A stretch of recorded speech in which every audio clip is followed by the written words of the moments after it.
Ambassador Selethan stood at the observation window of the orbital station and watched her world burn. Below her, the beautiful blue and green surface of Valith Prime was now covered with spots of orange fire and black smoke. Drop pods fell from the sky like rain, each one carrying death to her people. The Valithi were not warriors. They had never been warriors. For 10,000 years, her species had built their civilization on peace, art, and trade. They were tall and thin, with skin that shimmered like oil on water. They wrote poetry. They painted murals that covered entire cities. They believed that all conflicts could be solved with words. They were wrong. The Kreth swarm had arrived 3 months ago at the edge of known space. No one knew where they came from. They simply appeared, billions of them, traveling in massive hive ships that blocked out the stars. They did not talk. They did not negotiate. They only consumed. Selethan remembered the first emergency meeting of the Galactic Concord. 12 species sat around the great table, each one more worried than the last. The Kreth had already destroyed 2 small colony worlds. Reports spoke of insect-like creatures, each one as tall as a Valithi, with black shells and claws that could cut through metal. "We must form a military response," Selethan had said. The other ambassadors had looked at her with confusion. Military response? The Concord had not fought a war in 4,000 years. Their fleets were built for ceremonies and parades, not battle. Their soldiers were guards who had never fired a weapon in anger. "We will form a committee," the High Speaker had announced. "We will study the threat. We will find a diplomatic solution." There was no diplomatic solution. The Kreth did not want territory or resources or power. They wanted to feed. They wanted to grow. They wanted to spread across the galaxy like a disease. And nothing would stop them. 3 more colony worlds fell while the committee met. Millions died while diplomats argued about proper procedure. And then the Kreth came to Valith Prime.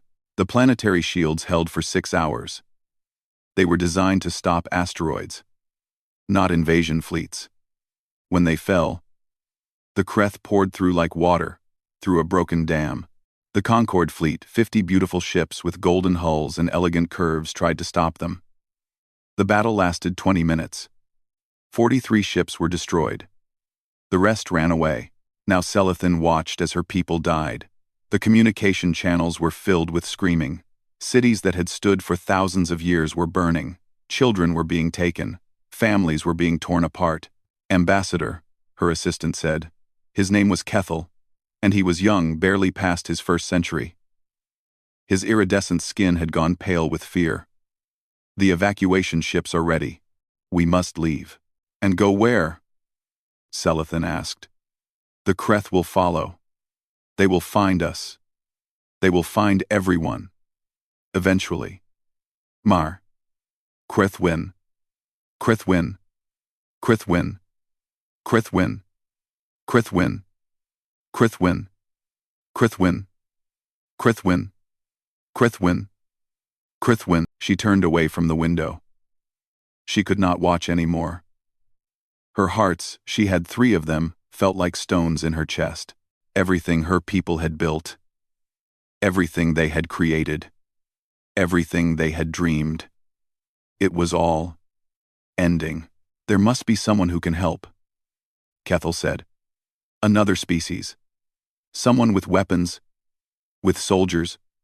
With..." He stopped. They both knew the truth. The Concord species were all the same.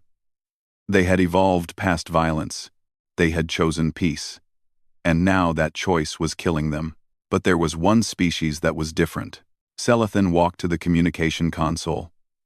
Her hands trembled as she entered a frequency that the Concord had deliberately ignored for 60 years. It was the frequency for Earth. The frequency for humanity. "Ambassador, you cannot," Kethel said. "The humans are dangerous. The Concord isolated them for good reason. They are violent and unpredictable. They fight wars against each other. They fight," Selethan interrupted. "That is exactly what we need." She remembered the first contact with humanity, 30 years before she was born. The humans had sent a ship beyond their solar system, eager to meet other life. They were young and excited and full of hope, and the Concord had looked at their history, their wars, their weapons, their capacity for destruction, and decided they were too dangerous to join galactic society. The humans were placed behind a diplomatic cordon. Their system was surrounded by warning beacons. They were told to stay where they were, to evolve past their violent nature, to become civilized.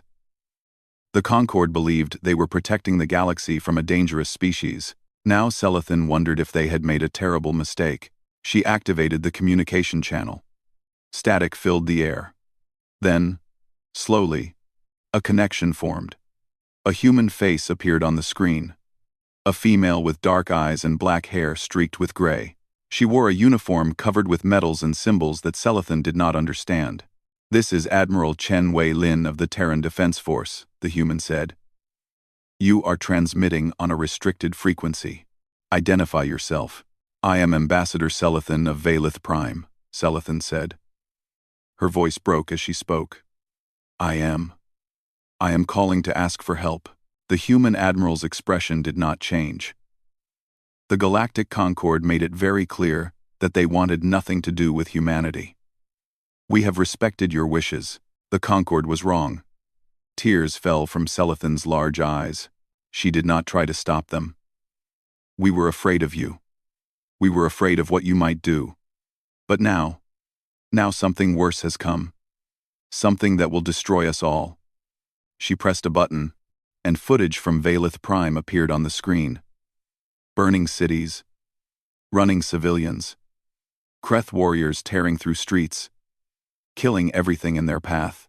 Admiral Chen watched in silence. Her dark eyes moved across the images.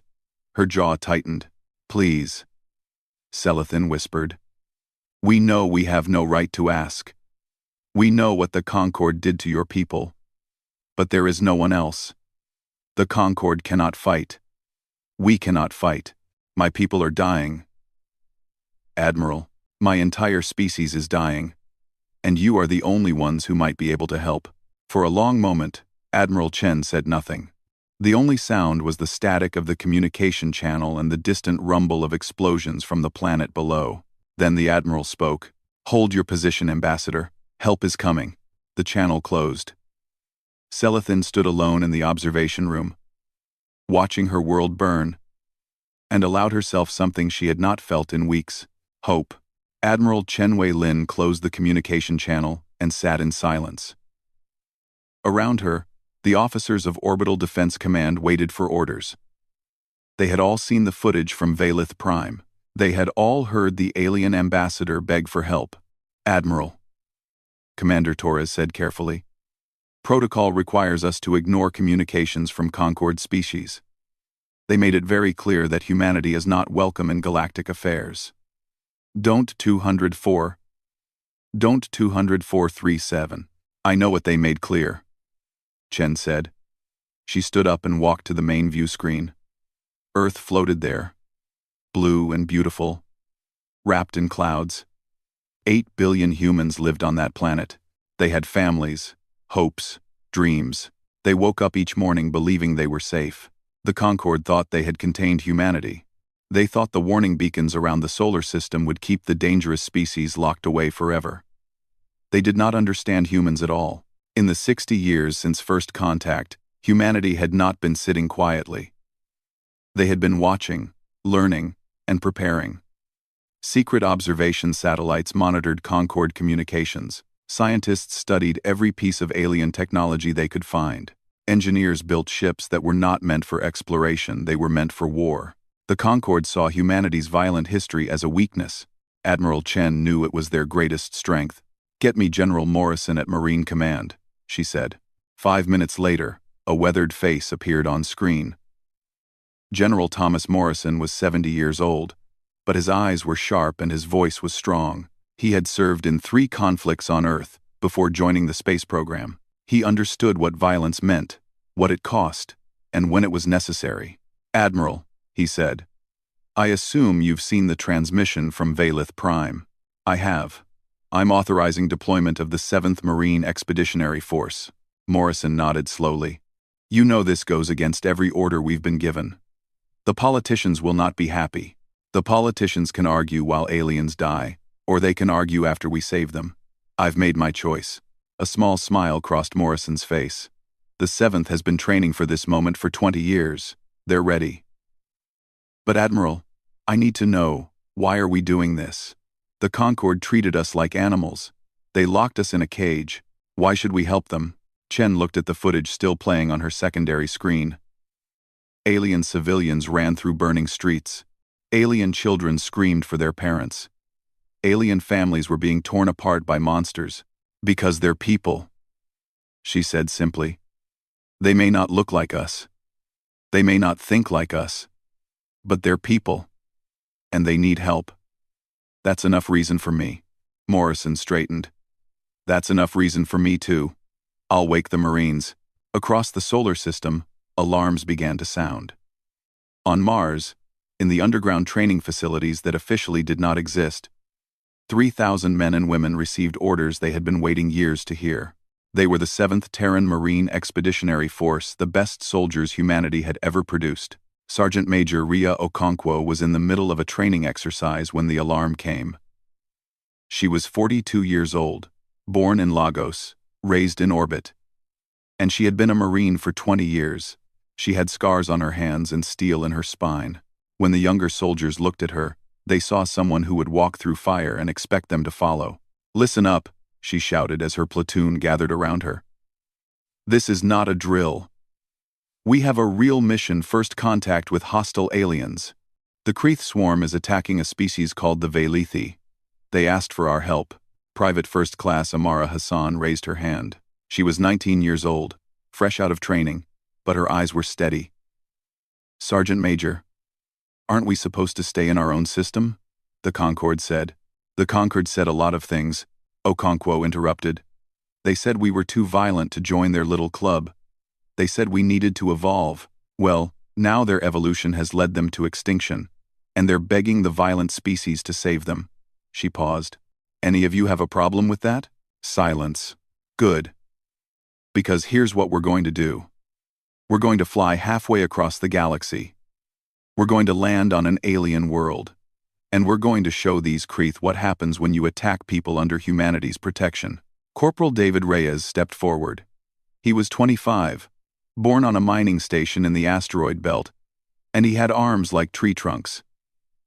What do we know about the enemy, Sergeant Major? They're big, they're fast, and they've never lost a battle.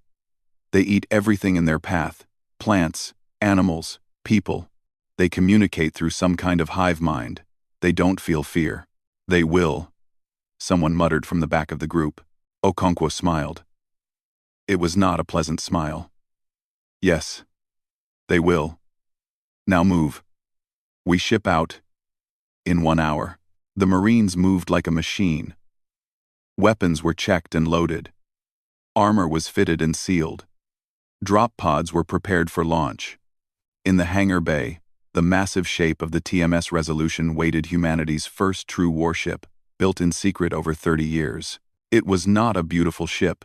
It was not elegant like the Concorde vessels, with their golden hulls and graceful curves. The Resolution was black and angular, covered with weapons that were never meant to exist. It looked exactly like what it was, a machine designed for killing. Admiral Chen arrived at the launch bay as the final preparations were being made. She walked among the Marines, looking at their faces. They were young and old, male and female, from every nation on Earth. Some were nervous, some were excited, all of them were ready. She stopped in front of Sergeant Major Okonkwo. You understand the situation? Yes, Admiral. We're probably flying into a trap. We're definitely going to be outnumbered. And if things go wrong, no one is coming to rescue us. That's correct. Do you still want to go? Okonkwo's dark eyes met the Admiral's. With respect, Admiral, I've wanted to go since the day the Concorde told us we weren't good enough. Those aliens need help. We're going to help them. And if we die trying, well, that's what Marines do. Chen nodded slowly. Good luck, Sergeant Major. Bring your people home. An hour later, the TMS Resolution broke orbit.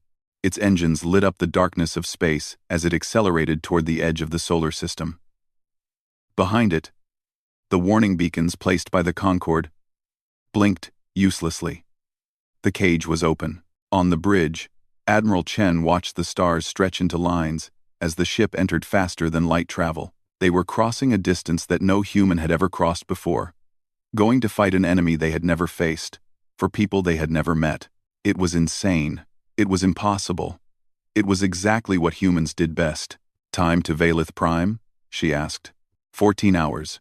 Admiral Chen settled into her command chair and closed her eyes. In 14 hours, the galaxy would learn what humanity was capable of. She hoped they were ready. The TMS resolution dropped out of faster-than-light travel above Valith Prime, and Admiral Chen felt her stomach turn. The planet below was dying. Fires covered entire continents. Smoke rose so thick that it could be seen from orbit. The beautiful world she had seen in the transmission was now a battlefield. "Contact," the sensor officer called out. "Multiple Kreth vessels." "I count." "Admiral, I count over 300 ships." 300. The resolution was one ship, 30 dropships, carrying Marines, against 300 alien vessels. Chen smiled. "Good. They're all in one place." The Kreth noticed them immediately. The hive mind that controlled the swarm processed the new arrival with cold efficiency. Unknown vessel. Unknown species. Possible threat. The response was automatic. 50 ships broke formation and accelerated toward the resolution. On the Kreth ships, warriors prepared for combat. They had done this 1,000 times before. They had never failed. In their collective memory, there was no concept of defeat, no understanding of resistance. Species either ran or died. Those were the only options. They did not understand humans. "All batteries, target the lead ships," Chen ordered. "Fire at will." The Resolution's weapons came alive. Railguns hurled metal slugs at incredible speeds. Missile tubes vomited fire and death. Energy beams sliced through the void. In the first 10 seconds, 8 Kreth ships simply ceased to exist. The hive mind registered confusion. This was not supposed to happen. Prey did not fight back. Prey did not destroy ships. The swarm adjusted, sending more vessels to deal with the threat. But the Resolution was already moving, cutting through the enemy formation like a knife through flesh. It was fast for its size, heavily armored, and its crew had spent years preparing for exactly this fight. Every gunner knew their job. Every officer knew the plan. They did not hesitate. "Launch the dropships," Chen commanded. In the hangar bay, 30 dropships fired their engines and dove toward the planet below. Each one carried 100 Marines. Each Marine carried enough weapons to destroy a small building. Sergeant Major Okonkwo stood at the front of her ship, watching the planet grow larger in the viewport. 30 seconds to atmosphere," the pilot announced. "Listen up," Okonkwo shouted to her platoon. "The Valithi capital city is surrounded. Kreth have them trapped. We're going to break through, establish a perimeter, and hold until we can evacuate civilians. Any questions?" Private Hassan raised her hand. "How many Kreth are we facing?" "Unknown. Probably thousands." "And how many of us?" 3,000 total. 30 in this platoon." Hassan nodded. Her face was pale, but her hands were steady on her weapon. "So we're outnumbered." "We're always outnumbered," Corporal Reyes said with a grin. "That's what makes it fun." The dropship hit the atmosphere. Fire covered the viewport as they descended through the smoke and clouds. The planet below was chaos, burning buildings, collapsed structures, streets filled with debris and death. "Landing zone is hot," the pilot called out. "Kreth everywhere. Good luck." The ship touched down hard. The doors flew open. Smoke and heat and the smell of death rushed in. And Sergeant Major Okonkwo was the first one out. Weapon raised. Screaming orders. "Move, move, move. Spread out. Contact left." The Kreth were waiting. They were tall, taller than any human, with black shells that gleamed in the firelight. They had claws instead of hands, eyes that saw in all directions, and mouths full of teeth, designed for tearing flesh. They moved fast. Faster than anything should move. And they attacked, without hesitation. The Marines opened fire. The sound was deafening. Bullets ripped through alien shells. Grenades exploded in bursts of fire and metal. Kreth warriors fell, but more came pouring out of buildings, climbing over rubble. Endless waves of them. Okonkwo saw one of her soldiers go down, Private Chen, no relation to the admiral, hit by a Kreth claw that opened his armor like paper. She felt rage rise in her chest, cold and clean and focused. Reyes, cover the left flank. Hassan, with me. They pushed forward through the smoke and fire. Behind them, more dropships were landing. More Marines joining the fight. The Kreth had never faced an enemy that pushed back. They had never met a species that charged toward danger instead of running from it. In the streets of the capital city, terrified Velithi watched from hiding spots. They saw small creatures shorter than them, fragile-looking, with soft skin and no natural weapons throw themselves at the Kreth with absolute fury. They saw these creatures bleed and fall and get up again. They saw them carry wounded comrades while still firing their weapons. Ambassador Selethin crouched in the ruins of a temple, surrounded by 100 civilians. They had been trapped for 2 days. The Kreth had been closing in slowly, savoring the hunt. They had given up hope. Then they heard the sounds of battle. Then they saw the smoke move. Then figures emerged from the darkness, not Kreth, but something else entirely. Humans. Sergeant Major Okonkwo kicked in the temple door and swept the room with her weapon. When she saw the aliens cowering in the corner, she lowered her gun. Ambassador Selethin? The alien stepped forward, trembling. She was the tallest being in the room, with skin that shimmered even through the dirt and blood. I am Selethin. You came. You actually came. We got your message, Okonkwo gestured to her Marines. Establish a perimeter. We're holding here until evacuation is ready. Outside, the battle raged. The Kreth kept coming. The Marines kept killing them. Private Hassan found herself standing at a broken window, firing into waves of aliens, wondering if she would survive the hour. But she did not run. None of them did. Corporal Reyes took a claw to the shoulder that nearly tore his arm off. He switched his weapon to his other hand and kept fighting. When a Marine fell, 2 more stepped forward to take their place. They were not fighting for territory or resources or power. They were fighting because people needed help. The Kreth hive mind struggled to understand. These creatures were small. They were soft. They should break easily. But they did not break. They absorbed casualties that would have shattered any other species, and they kept fighting. Their morale did not collapse, it seemed to grow stronger. For the first time in its long existence, the swarm encountered something it had never faced before, a species that would not surrender. High above, the Resolution continued its battle against the Kreth fleet. Ships died on both sides. The void filled with wreckage and fire. Admiral Chen watched her screens and made cold calculations about lives and time and distance.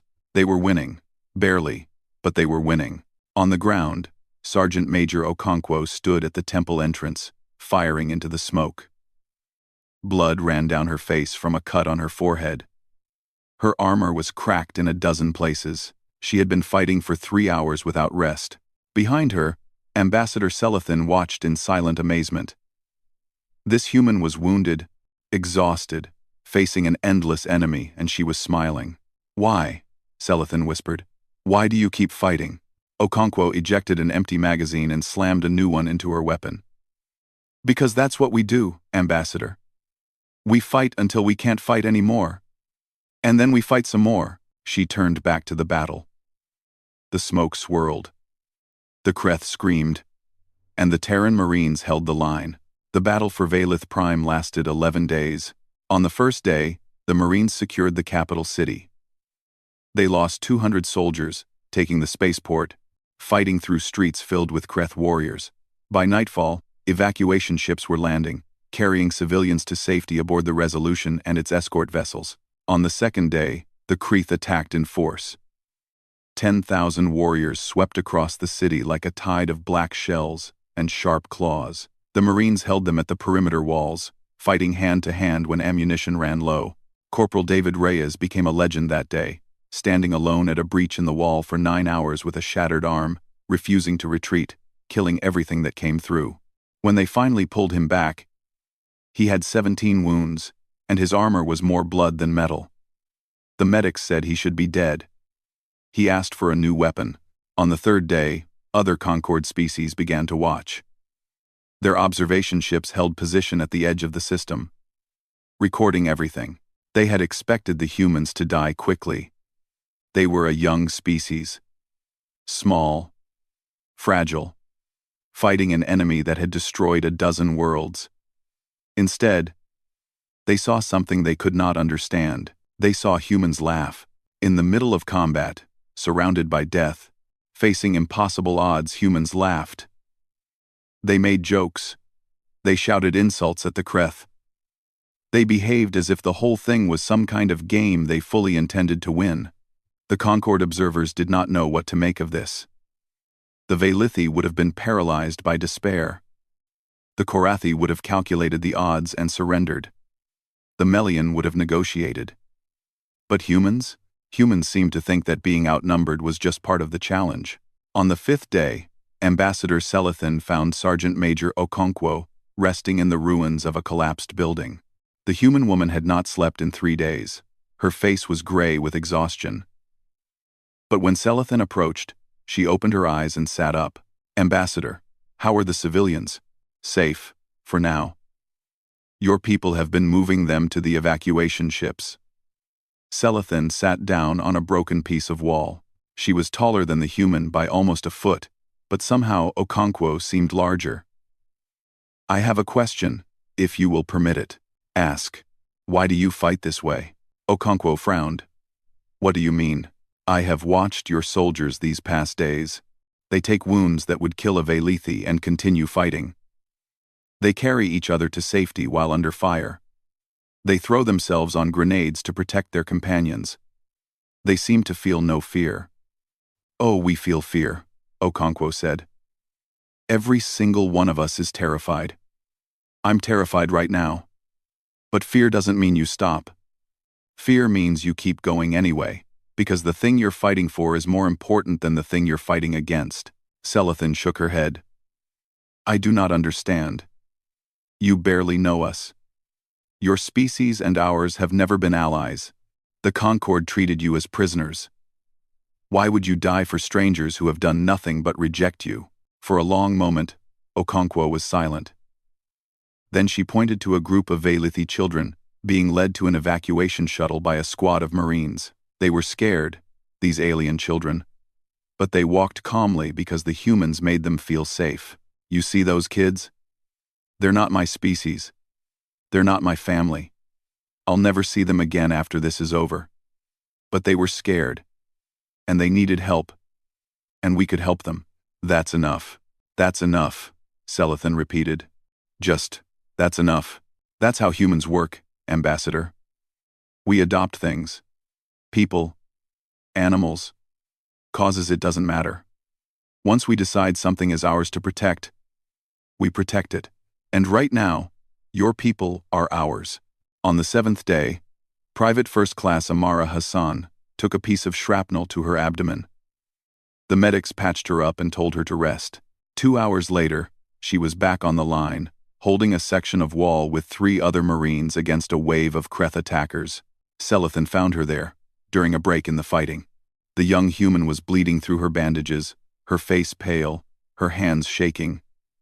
But she stood at her post, weapon raised, watching for the next attack. "You should be in the medical station," Selethin said. Hassan shook her head. "They need me here. You are wounded. You are young. You have done enough." The human turned to look at her.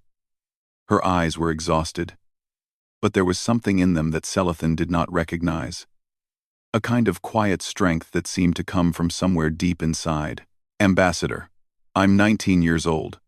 Before this mission, I had never fired a weapon at a living target. I've never been this scared in my entire life." She paused. "But when you called for help, we came. Not because we had to, not because anyone ordered us to. We came because you needed us, and I am not going to let you down." Selethin felt tears forming in her eyes. "We locked your species away. We called you dangerous. We treated you like animals." "Yeah, you did." Hassan almost smiled. But you asked for help anyway. And we answered. That's what matters now. Arc. On the 9th day, the Kreth began to retreat. It was not a strategic withdrawal.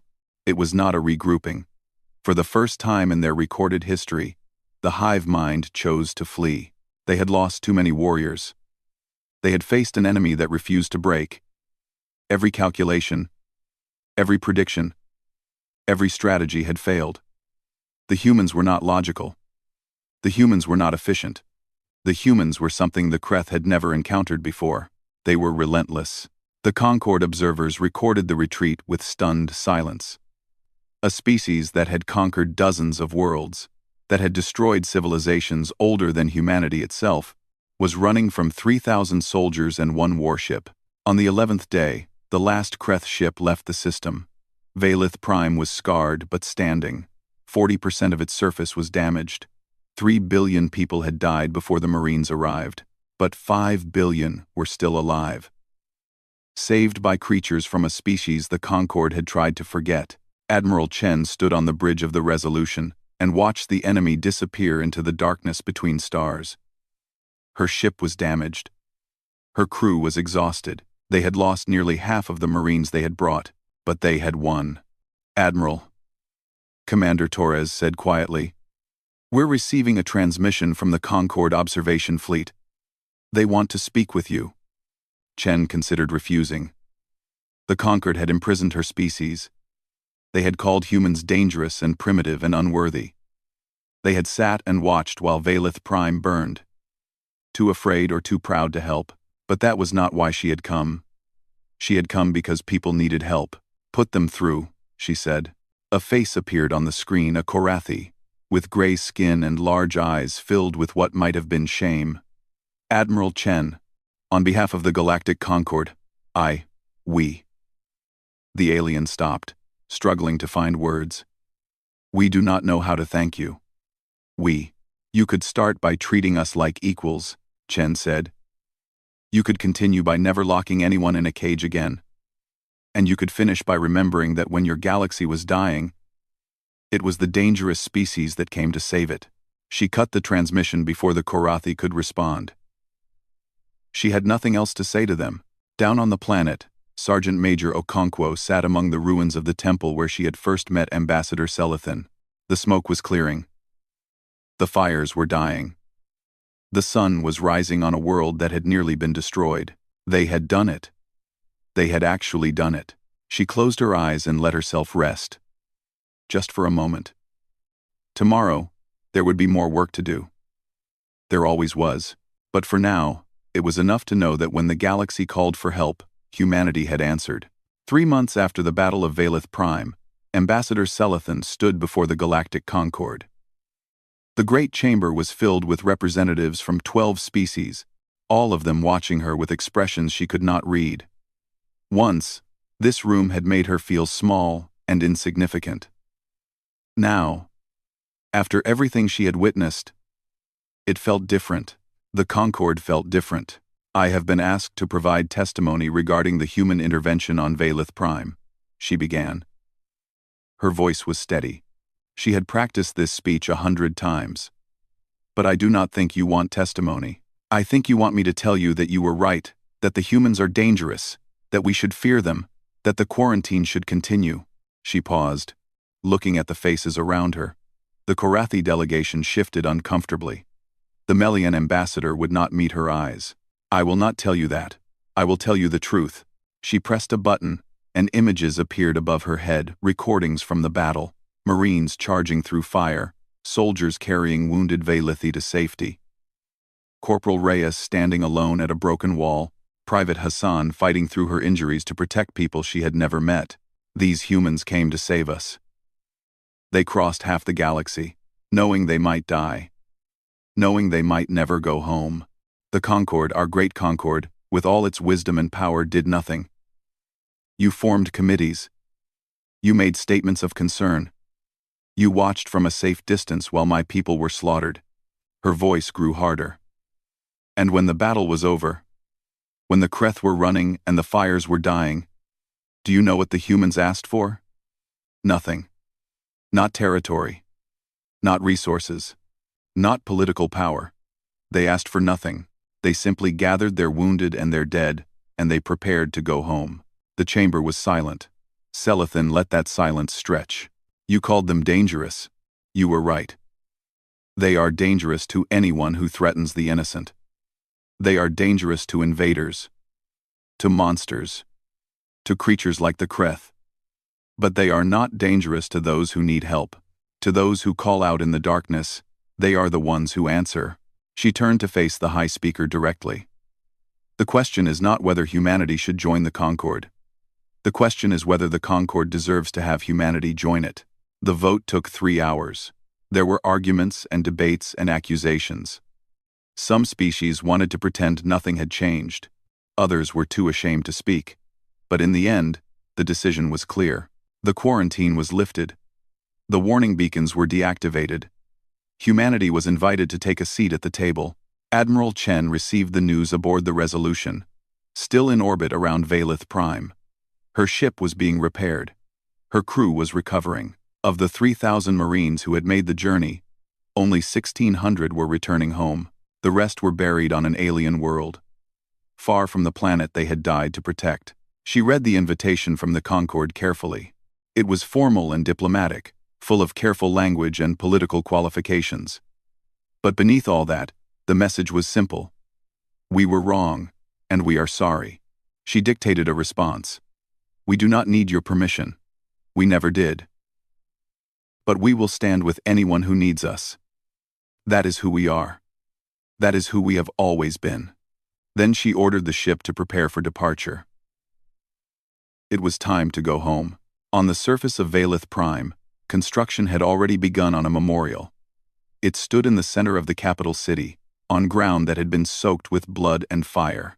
The monument was simple, a tall pillar of white stone, surrounded by smaller stones bearing names: Okonkwo, Reyes, Hassan, Chen, Morrison. They were human names, strange and foreign to Valithi tongues. But every child on the planet would learn them. Every school would teach the story.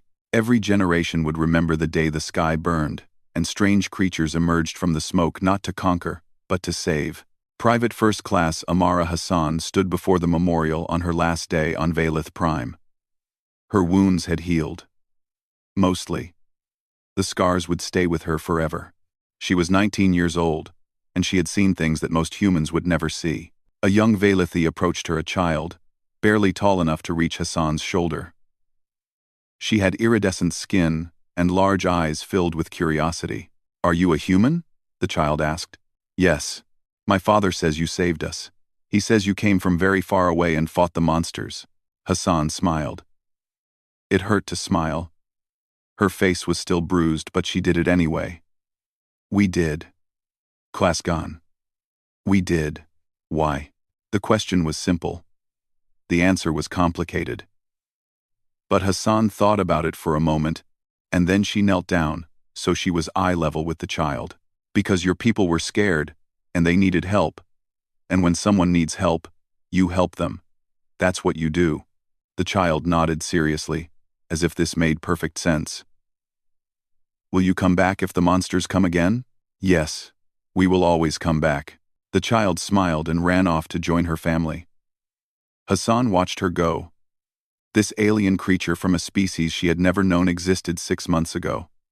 Somehow, impossibly, she felt like family. That was the thing about humans, she realized. They adopted things, people, animals, causes, entire species, it did not matter. Once something was theirs to protect, they protected it. Once someone was family, they stayed family forever. She turned and walked toward the shuttle that would take her back to the Resolution. Her platoon was waiting, what was left of it. They were battered and tired and changed forever. But they were alive. They had done what they came to do. Far away, at the edge of known space, the Kreth swarm licked its wounds and contemplated its next move. The hive mind had learned something new. Something it had never experienced before. It had learned fear. The small, soft creatures from the quarantine system had burned themselves into the collective memory of the swarm. They would meet again. The Kreeth were patient. They were hungry. They would rebuild their strength and return, but now they knew something they had not known before. They knew that the galaxy was not defenseless. They knew that somewhere, on a small blue planet circling an ordinary star, there was a species that would fight until the end. A species that laughed in the face of death and charged toward danger instead of running from it. The humans were coming, and the galaxy would never be the same. Back on Earth, celebrations erupted when the Resolution returned home. The ship entered orbit to cheering crowds and global broadcasts. For the first time in 60 years, humanity felt truly connected to the galaxy around them. They were no longer prisoners. They were no longer forgotten. They were defenders. Admiral Chen gave a brief speech to the gathered crowds. She thanked the soldiers who had fought and the families who had waited. She honored the dead. And she made a promise. We went to Valith Prime because someone asked for help. We will go anywhere else for the same reason. This galaxy is our home now. And we will protect it. All of it. That is what humanity does. That is what humanity has always done. In the crowd, families of the fallen Marines wept and cheered at the same time, proud and heartbroken, grateful and grieving. The cost had been high, but the price had been worth paying. Sergeant Major Ria Okonkwo stood at the edge of the crowd, watching the Admiral speak. She had been offered medals, promotions, speaking opportunities. She had refused them all. She did not fight for recognition. She fought because it was the right thing to do. A young officer approached her. Sergeant Major? Command has a message for you. What is it? Another transmission, from a species called the Melian. They're under attack by Kreeth remnants. They're asking for help. Okonkwo looked up at the sky. Somewhere out there, another world was burning. Another species was crying out in the darkness. Hoping someone would hear, she smiled. Tell Command, we're on our way. The smoke never truly cleared. But whenever it rose, the Terran Marines would be there, emerging from it, ready to fight.